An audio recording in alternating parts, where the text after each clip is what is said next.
Hello guys, আপনারা দেখতে পাচ্ছেন এটা আমার কবুতরের রাখার ঘর।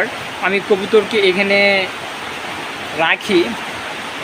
একটা বাল্ব জ্বলতেছে কারণ আমার ঘরটা একটু অন্ধকার, এই কারণে আমি একটা বাতি দিয়েছি যাতে ঘরটা আলোকিত হয়। এবং মাটির দুইতলার উপর আমি এভাবে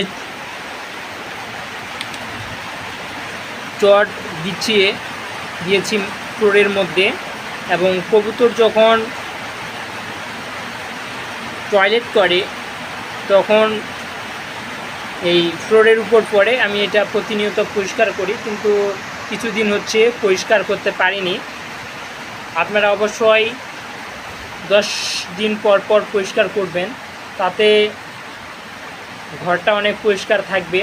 এবং কবুতরের মূলত এখান থেকেও অসুখ বিসুখ ছড়াতে পারে, কারণ বিষটা থেকে অনেক জীবাণু থাকে, বিভিন্ন ধরনের খাবার খায়, এগুলো প্রতিনিয়ত পরিষ্কার করতে হবে। না ছাড়া এখান থেকে দুর্গন্ধ ছড়াবে এবং কবুতরের রোগ সৃষ্টি হতে পারে।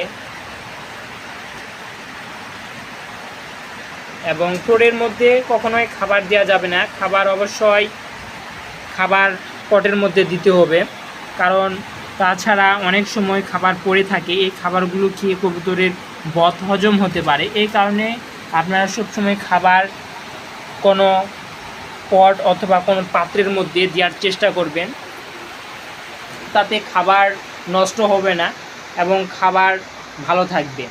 এবং মাটি বলেন অথবা খাবার ফেলাই দিলে কবুতরের অনেক সময় ময়লা খেয়েও কবুতরের পেটের সমস্যা হতে পারে, এতে কবুতরের বদহজম হতে পারে। এই কারণে আপনারা খাবার পটের মধ্যে দেওয়ার চেষ্টা করবেন। পরিশেষে একটি কথা বলবো, বন্ধুরা, ভিডিওটি কেমন লেগেছে সম্পূর্ণ দেখবেন এবং আমার চ্যানেলটি আপনারা সাবস্ক্রাইব করবেন। এবং অনেক সুন্দর সুন্দর আরও ভিডিও আমি আপনাদের সামনে নিয়ে আসবো।